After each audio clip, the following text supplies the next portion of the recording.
All right, welcome back on this Wednesday. You know what that means. Time now for some free therapy. Each Wednesday, we like to check in with Dr. Laura Saunders, a child psychologist with the Institute of Living. Dr. Saunders is here, and today we're talking about shouting, yelling at our children, and the lasting impact it could have. A new study suggested that verbal abuse can be as harmful as physical abuse. So we want to dive in. Thanks for being here, Doctor. Hello, friends, and happy Wednesday. Happy Wednesday to you as well. Is shouting at children as harmful as physical or verbal abuse? So, like the answer to a lot of questions, it depends.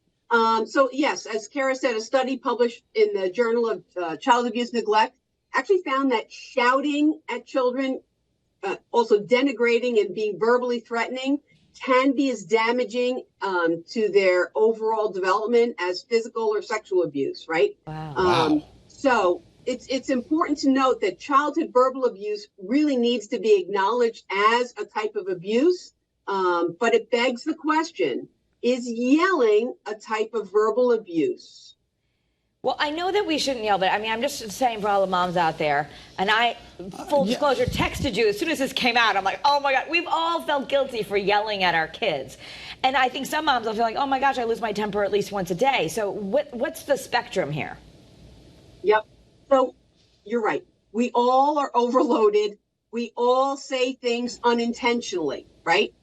What we have to do is we have to work on recognizing that these actions are not helpful and they're often a sign of deeper frustrations.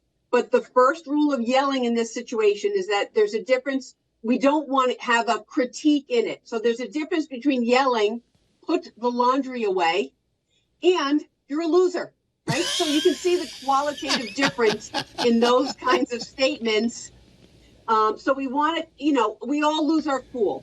We're going to talk in Kara's Cures more about ways to better manage things. But it's really about the content of what you're saying, and also developmentally. Young children just hear the tone and the loudness. They don't even hear the words of what you're saying, and it's particularly damaging for them. Oh my goodness. What if you already yelled? What if some parents are out there going, gosh, I didn't know this. I've gotten better. But like, I used to yell a lot. My parents yelled at me, whatever. I mean, we all, different things. Is there such thing as, you always say, the repair, right? Corrective action is our friend as parents, right? It's about recognizing that the way that we did things was actually not particularly effective. I don't know that there's a parent that says that, yes, when I yell, everything's so much better. That's not necessarily the case. It's often a sign of frustration. It might get kids to move in the moment, but it doesn't necessarily motivate their behavior differently. So it's really looking at what we can do to have better and more effective strategies. All right, so the kid isn't doing the laundry. How do we get the kid to do the laundry for the 18th time without saying, do the laundry? So we have to use other consequences, right? So screaming, put your laundry away.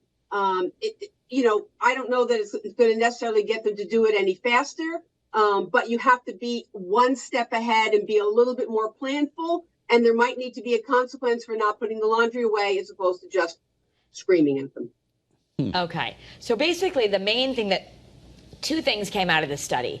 We need to recognize verbal abuse, but can we just, verbal abuse is as damaging in some cases as physical and sexual abuse is what the study said.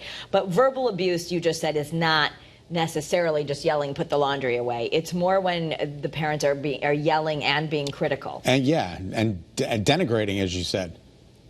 Right. So that's really, where it becomes, kind of threatening, or, you're really sort of putting someone down, and you're doing it in such a way that it's heightened emotional arousal that you're sort of putting into it. And as I said, look, we've all done it. We've all said things unintentionally.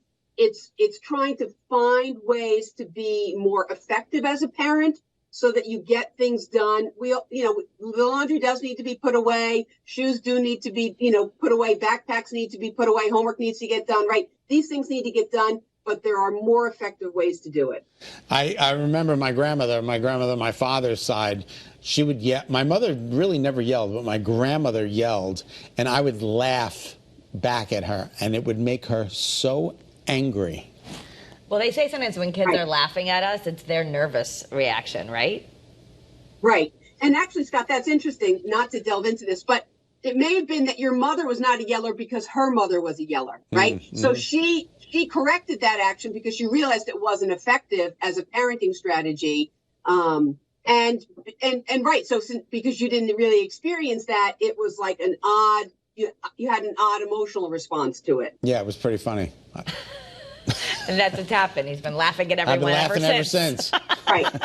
Not that I enjoy delving into your background, Scott, but just No, as an example. and I graduated from therapy.